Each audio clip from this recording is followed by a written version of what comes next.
ایک بادشاہ کے تعلق سے میں نے پڑھا کہ ایک دن وہ کسی بات پر بے حد خوش ہوا، تو اس نے ایک عام سے شخص کو بلا کر کہا کہ سورج غروب ہونے تک تم جتنی زمین کا دائرہ مکمل کر لوگے وہ ساری کی ساری زمین تمہاری ہوگی، مگر ساتھ ہی ایک شرط یہ بھی رکھ دی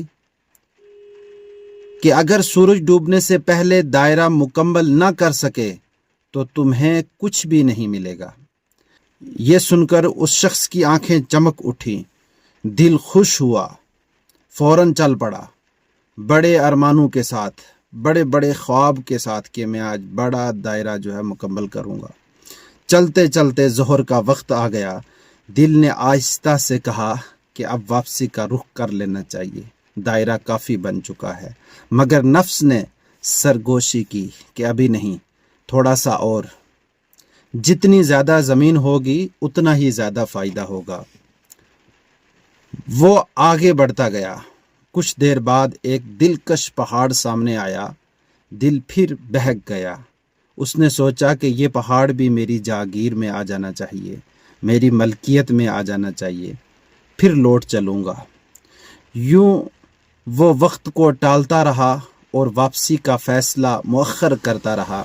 اب سورج ڈھلنے لگا، یوں محسوس ہوتا تھا جیسے سورج اس کے ساتھ دوڑ رہا ہے، اور وہ تیز چلتا، سورج اور تیزی سے جو ہے اس کے سامنے چلتا۔ عصر کے بعد تو لگنے لگا جیسے سورج ڈھل نہیں رہا ہے بلکہ سورج پگھل رہا ہے۔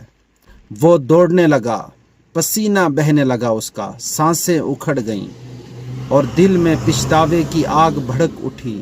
کاش میں وقت پر لوٹ آتا، کاش میں لالچ میں نہ پڑتا، مگر اب وقت ہاتھ سے نکل چکا تھا۔